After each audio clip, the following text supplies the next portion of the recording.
चलिए, तो ये बताइए, हम लोगों ने लास्ट क्लास में हम लोग का चैप्टर कंप्लीट हो गया था। Yes ma'am.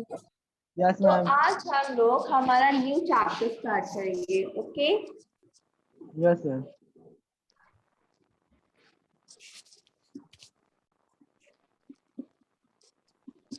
चैप्टर 11, और चैप्टर 11 है आपका force and pressure. Okay, chapter 11 आपका कौन सा है? Force and pressure.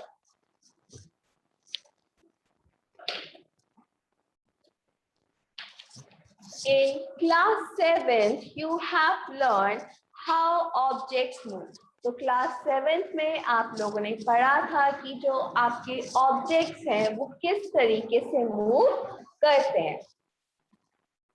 Do you recall how we can decide whether an object is moving faster than the other? तो इससे आपको ये बात याद आती है कि हम लोग कैसे डिसाइड कर पाते हैं कि जो हमारा ऑब्जेक्ट है वो कौन सबसे ज्यादा फास्ट मूव कर रहा है। What does the distance moved by an object in unit time indicate? और जो ऑब्जेक्ट है वो कितना डिस्टेंस मूव कर रहा है और उसके हम टाइम को किस तरीके से बताते हैं। You also know that a moving object like a ball rolling on the ground slow down. तो जैसे कि आपको पता है कि ग्राउंड पे भी जब क्या होती है, बॉल रोल करती है तो वो भी क्या हो जाती है, एक टाइम के बाद आके स्लो हो जाती है ना। Sometimes it may changes its direction of motion, और कभी कभी क्या करते हैं, ये अपने मोशन के डायरेक्शन को भी साथ में चेंज कर देते हैं। Have you ever wondered what makes an object slow down or go faster or change its direction of motion? तो आपने कभी सोचा है कि जो ऑब्जेक्ट्स होते हैं वो क्यों फास्ट मूव करते हैं, क्यों स्लो हो जाते हैं, क्यों चलते चलते अपनी डायरेक्शंस को चेंज कर लेते हैं? Let us recall some of our everyday experiences. अब हम क्या करते हैं, अब हम हमारी डेली एक्सपीरियंस है उनको थोड़ा सा याद करते हैं, सोचते हैं उनके बारे में। What do you do to make a football move? जब भी अगर आप लोग फुटबॉल खेलते हैं तो आप लोग क्या करते हैं फुटबॉल को मूव कराने के लिए? बताइए, क्या करते हैं फुटबॉल को मूव करने के लिए? मैम किक करते हैं। पैर से किक करते हैं, right. What do you do to make a moving ball move faster? और ऐसा क्या करते हैं कि जिससे जो मूविंग बॉल है वो और भी ज्यादा फास्ट मूव करना स्टार्ट कर दे? तो क्या करते हैं, या तो उसको दोबारा से किक करते हैं या फिर हिट कर देते हैं, है ना। Yes ma'am. How does a goalkeeper stop a ball? Goalkeeper कैसे बॉल को स्टॉप करता है? How do fielders stop a ball hit by a batsman? और जो फील्डर्स हैं वो कैसे बॉल को रोकते हैं जब क्या करता है, बैट्समैन बॉल को हिट करता है? तो a hockey player changes the direction of the moving ball with the flick of the stick. और जो हॉकी प्लेयर्स होते हैं वो क्या करते हैं, वो कंटिन्यूअसली बॉल की डायरेक्शंस को चेंज करते हैं अपनी हॉकी स्टिक के फ्लिक से। In all these situations, the ball is either made to move faster or slower or its direction of motion is changed. तो इन सभी सिचुएशंस में क्या हो रहा है, या तो बॉल हमारी फास्ट मूव हो रही है या स्लो मूव हो रही है, या फिर वो क्या कर रहे हैं, अपनी डायरेक्शंस को चेंज कर रहे हैं। We often say that a force has been applied on a ball when it is kicked. तो हम ये बोल सकते हैं कि जो बॉल पे हमारा फोर्स अप्लाइड हो रहा है वो क्या हो रहा है, जब हम उसको किक कर रहे हैं तो पुश, थ्रो और flick. What is a force? तो अब फोर्स क्या है, आपसे ये क्वेश्चन पूछा जा रहा है। We shall seek answer of such questions in this chapter. तो अब हम क्या करेंगे, इस चैप्टर में इसके जो आंसर्स हैं उनको फाइंड करने की कोशिश करेंगे। ठीक, तो फर्स्ट है हमारा फोर्स, अ पुश और अ पुल। अ फोर्स क्या है, पुश है या पुल है, ये फाइंड करना है हमें। Actions like picking, opening, shutting, kicking, hitting, lifting, flicking, pushing, pulling are often used to describe certain tasks. तो जितने भी अभी हमने ये मोशंस पढ़े हैं, जैसे कि हो गया आपका picking, opening, shutting, clicking, hitting, lifting, flicking, pushing, pulling, ये सारे क्या हैं, ये सारे हमारे कुछ टास्क हैं। Each of these actions usually result in some kind of change in the motion of an object. और जब भी ये टास्क परफॉर्म करे जा रहे हैं तो क्या हो रहा है, उनके जो मोशंस हैं, ऑब्जेक्ट के जो मोशंस हैं, उसमें कुछ ना कुछ चेंजेस आ रहे हैं। Can these terms be replaced with one or more terms? क्या हम इन टर्म्स को एक से ज्यादा टर्म से रिप्लेस कर सकते हैं? Let us find out. तो अब हम क्या करते हैं, इसको फाइंड करने की कोशिश करते हैं। Do you notice that each of the action can be grouped as a pull or a push or both? तो इस बात को आप नोटिस करिए कि जितने भी ग्रुप्स हैं जो आपको टेबल 11.1 में दिए गए हैं, इनको हम क्या कर सकते हैं, ग्रुप्स में डिवाइड कर सकते हैं। किसके, पुश के या पुल के।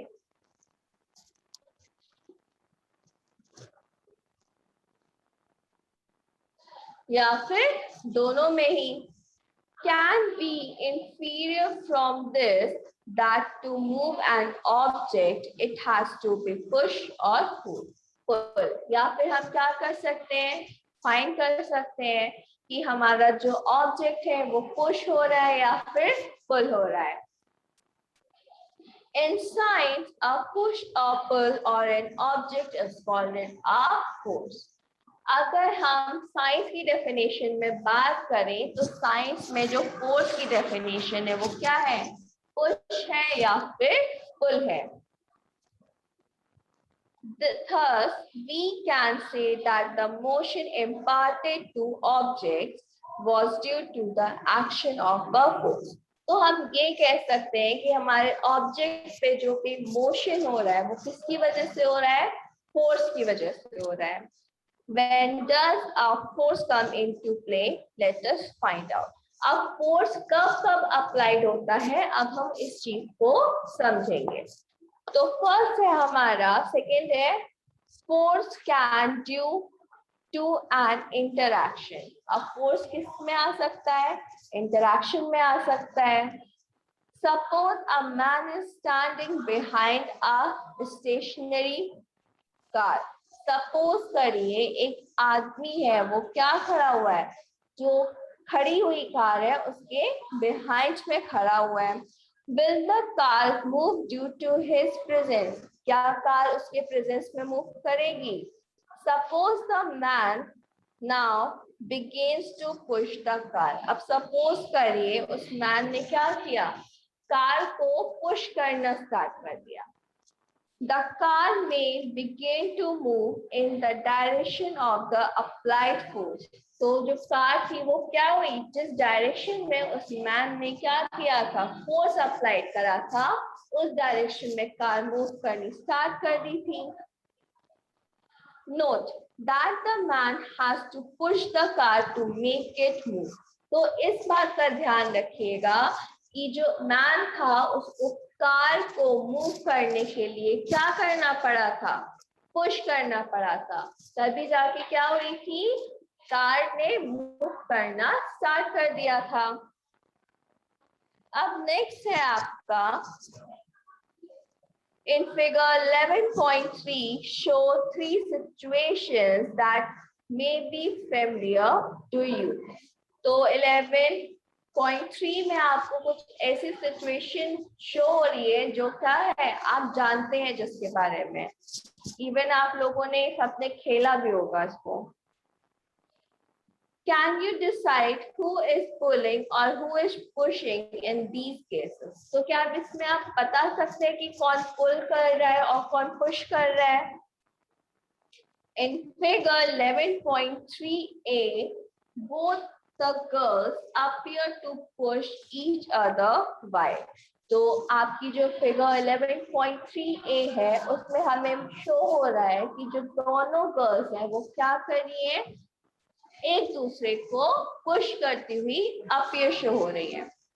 नेक्स्ट है, a pair of girls in figure 11.3b are trying to pull each other. और जो आपकी फिगर 11.3b है इसमें जो गर्ल्स है वो क्या कर रही है, एक दूसरे को पुल करती हुई अपीयर शो हो रही है. Similarly, the cow and the man in figure 11.3c appear to pull each other. और इसी तरीके से जो फिगर 11.3c है उसमें काव और मैन क्या कर रहे हैं, एक दूसरे को पुल कर रहे हैं. The girl in the two situations shows here are applying force on each other. तो जो दोनों फिगर्स हैं 11.3a एंड 11.3b, इसमें हमें क्या शो हो रहा है, जो दोनों गर्ल्स हैं वो क्या कर रही हैं, फोर्स अप्लाइड कर रही हैं. It is also true for the man and the cow. और ये सिचुएशन क्या है, फोर्स और कहाँ पे भी अप्लाइड हो रही है, फिगर 11.3c में भी क्या हो रही है, फोर्स अप्लाइड हो रही है. काव और मैन क्या कर रहे हैं, एक दूसरे को पुल करने की कोशिश कर रहे हैं. From these examples, we can infer that at least two objects must interact for a force to come into play. तो इससे हमें ये समझ में आता है कि ये जो फोर्सेस हैं, जब फोर्स अप्लाइड होता है तो उसके लिए क्या करना होता है, दो ऑब्जेक्ट्स को इंटरैक्ट करना पड़ता है. An interaction of one object with another object result in a force between the two objects. तो जब क्या होगी, दो ऑब्जेक्ट एक दूसरे से इंटरैक्ट करेंगे तभी क्या होगा, फोर्स अप्लाई होगा. अब नेक्स्ट आता है हमारा exploring forces. Have you ever seen a game of tug of war? तो आप लोगों ने tug of war खेला होगा, प्ले करा होगा. In this game, two teams pull at the rope in opposite direction. तो इसमें क्या होता है, जो दो टीम्स होती हैं वो अपोजिट डायरेक्शन में क्या करती हैं, रोप को पुल करती हैं. Member of both the teams try to pull the rope in their direction. और दोनों मेंबर्स, जो दोनों टीम्स के मेंबर्स होते हैं वो क्या करते हैं, रोप को अपनी डायरेक्शन में पुल करते हैं. Sometimes the rope simply does not move. It is not similar to the situation as shown in figure 11.3b. तो इसमें क्या होता है, जो कभी कभी जो रोप होती है वो मूव ही नहीं करती है. और ये जो सिचुएशन है ये क्या है, जो आपको 11.3b में फिगर में शो करी गई थी उसके सिमिलर नहीं है.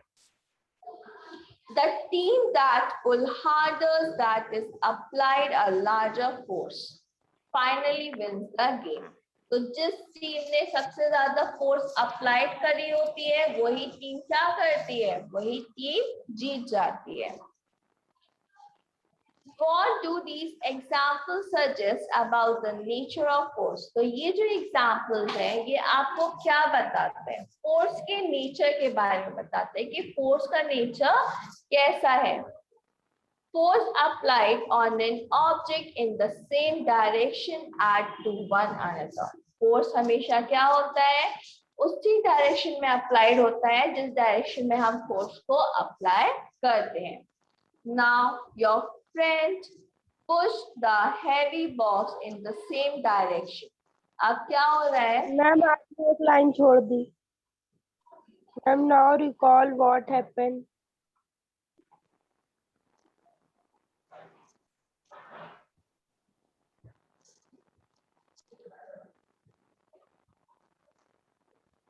बेटा वो बुक का चेंज है, ओके, तो उस पर ध्यान मत दीजिए, ठीक है. अब जैसे आपको एक्टिविटी 11.2 में शो करी गई है, इसमें देखिए क्या करा गया है. एक फिगर है, इसमें दो फिगर शो हो रहे हैं, figure A and figure B. अगर आप फिगर ए पे ध्यान दें तो उसमें आप और आपका फ्रेंड जब सेम डायरेक्शन में बॉक्स को पुश कर रहे हैं तो वो जो बॉक्स है वो क्या कर रहा है, मूव कर रहा है. और सेकंड फिगर में क्या हो रहा है, आप और आपका फ्रेंड जब अपोजिट डायरेक्शन में बॉक्स को पुश कर रहे हैं तो क्या वो मूव होगा, नहीं होगा. वो बल्कि क्या कर देगा, अपनी डायरेक्शंस को चेंज कर देगा. If the two forces act in the opposite direction of an object, the net force acting on it is difference between the two forces. जब हम क्या करेंगे, जब हम अपोजिट डायरेक्शंस में फोर्स को अप्लाइड करेंगे तो जो हमने फोर्स अप्लाइड करी है वो क्या हो जाएगी, यूजलेस हो जाएगी, उसका कोई यूज ही नहीं रहेगा. What do you observe in activity 11.2? तो activity 11.2 में आपको क्या समझ में आया, यही ना कि जब हमने और जब टू पर्सन सेम डायरेक्शन में बॉक्स को पुश कर रहे थे तो बॉक्स मूव कर रहा था.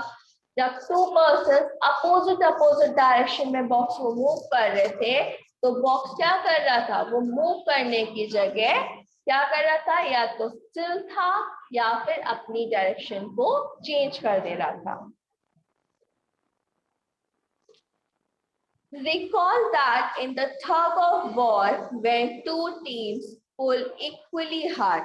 अब इस बात को ध्यान दीजिए कि जब आप लोग tug of war प्ले करते हो तो उसमें जो दोनों टीम्स होती हैं वो दोनों क्या करती हैं, वो काफी ज्यादा हार्ड रोप को पुश करती हैं, पुल करती हैं, right. The rope does not move in any direction. और मूव जो रोप होती है वो क्या होती है, वो किसी भी डायरेक्शन में मूव नहीं कर पाती है.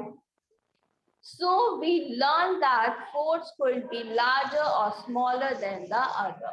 तो इससे हमें ये समझ में आता है कि जो फोर्स होता है या तो वो ज्यादा होता है, या तो एक से वो ज्यादा होता है या फिर एक से कम होता है. The strength of force is usually expressed by its magnitude. अब जो फोर्स की जो स्ट्रेंथ होती है उसको हम किससे एक्सप्रेस कर सकते हैं, उसके मैग्नीट्यूड से एक्सप्रेस कर सकते हैं. We have also to specify the direction in which force acts. और हमें जब फोर्स अप्लाइड होती है तो उसके साथ साथ हमें इस बात का भी ध्यान लगाना होता है कि जो फोर्स है वो किस डायरेक्शन में अप्लाइड हो रही है. जो वर्ड मैग्नीट्यूड है वो किसको रिप्रेजेंट करता है, वो डायरेक्शन को ही रिप्रेजेंट करता है. Also, if the direction or the magnitude of the applied force changes, its effects also changes. अगर ऑब्जेक्ट की जो हम फोर्स अप्लाइड कर रहे हैं अगर उससे डायरेक्शन चेंज हो जाता है या फिर मैग्नीट्यूड चेंज हो जाता है तो उससे क्या होता है, उसका जो इफेक्ट है वो भी क्या हो जाता है, चेंज हो जाता है. अब नेक्स्ट है आपका force can change the state of motion. अब फोर्स क्या करता है, जो स्टेट ऑफ मोशन है उसको भी चेंज कर सकता है. Let us now find out what happened when a force acts on an object.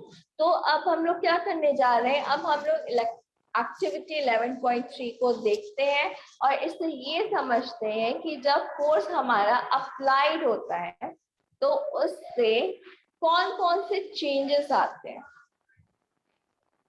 Take a rubber ball and place it on a level surface such as table top or the concrete floor. आप क्या करिए, एक rubber ball लीजिए, उसको table के top पे या फिर कंक्रीट फ्लोर पे रख दीजिए. मींस ऐसे प्लेस पे रखिए जो क्या हो, लेबल में हो. Now gently push the ball along the level surface. अब क्या करिए, उस बॉल को जेंटली पुश करिए लेवल के सरफेस का जो लेवल है उसी पे ही. Does the ball begin to move? तो जब आपने बॉल को पुश किया, जेंटली पुश किया, तो क्या वो जो बॉल थी वो मूव करना स्टार्ट कर देती है. If there any change in its speed, क्या उसकी स्पीड में कोई चेंज आया. Does it increase or decrease? अगर स्पीड में चेंज आया तो वो बड़ा कि कम हुआ. Next, place your palm in front of the moving ball. अब क्या करिए, एक मूविंग बॉल के सामने अपने पाम को रख दीजिए. Remove your palm as soon as the moving ball touch it. और क्या करिए, जब वो मूविंग बॉल आपको टच कर देती है तुरंत क्या करती है, जल्दी से अपने पाम को रिमूव कर दीजिए. Does your palm apply a force on the ball? क्या आपके जो पाम था उसने बॉल पे फोर्स को अप्लाई किया. What happens to the speed of the ball now? तो जो बॉल की जो स्पीड थी उसमें क्या चेंज आया. What will happen if you let your palm hold the moving ball? अगर क्या हो, अगर आप मूविंग बॉल को, अब जो मूविंग बॉल है वहां से पाम को ना हटाए तो क्या होगा, तो आप उस बॉल को क्या करेंगे, तो बॉल की उसमें चेंजेस आएंगे ना, स्पीड में चेंजेस आएंगे. तो ये जो दोनों एग्जाम्पल्स थे ये हमें किसके बारे में बता रहे थे, बॉल के स्पीड के बारे में बता रहे थे कि वो कब इंक्रीज कर रहा है और कब डिक्रीज कर रहा है.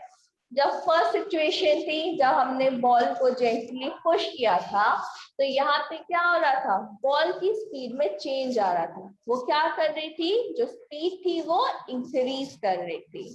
राइट. अब जो हमारा सेकेंड एग्जाम्पल है, जो मूविंग बॉल आ रही थी, जो मूविंग बॉल थी, जब हमने उसके सामने हमारे पाम को प्लेस करना और टच करके पाम को रिमूव कर दिया तो क्या हुआ, हमने उस पर फोर्स अप्लाई करा जिससे क्या हुआ, जो बॉल की जो स्पीड थी वो क्या हो गई, डिक्रीज होनी स्टार्ट हो गई. अगर हम क्या करते, अगर हम अपने पाम को वहां से रिमूव ना करते, वहीं पे रहने देते तो क्या होता, जो बॉल थी वो हमारी क्या होती, वहीं पे ही रुक जाती है ना. Yes, ma'am. You might recall similar situation. तो अब इनसे आपको कुछ situations याद आई होंगी. For example, while taking a penalty kick in football, the player applied a force on the ball. जब फुटबॉल में पेनल्टी किक्स मिलती हैं तो जो प्लेयर होता है वो क्या करता है, बॉल पे फोर्स को अप्लाइड करता है. Before being hit, the ball was at rest, and so its speed was 0. जब बॉल को हिट करना होता है तो उससे पहले जो बॉल होती है वो किस में होती है, वो रेस्ट पोजीशन में होती है. और जैसे ही प्लेयर बॉल को हिट करता है तो क्या होती है, उसकी जो स्पीड होती है वो 0 से इंक्रीज हो जाती है. The applied force make the ball move towards the goal. तो जो फोर्स हमने अप्लाई किया था बॉल पे उससे क्या होती है, बॉल मूव करती है और गोल की तरफ मूव करती है. Suppose the goalkeeper tries or jump up to save the goal. अगर सपोज करिए गोलकीपर क्या है, जंप करता है या ड्राइव करता है बॉल को रोकने के लिए. By his action, the goalkeeper tries to apply a force on the moving ball. तो जो गोलकीपर के एक्शंस है उससे हमें क्या समझ में आता है, गोलकीपर फोर्स अप्लाइड कर रहा है किस पे, मूविंग बॉल पे.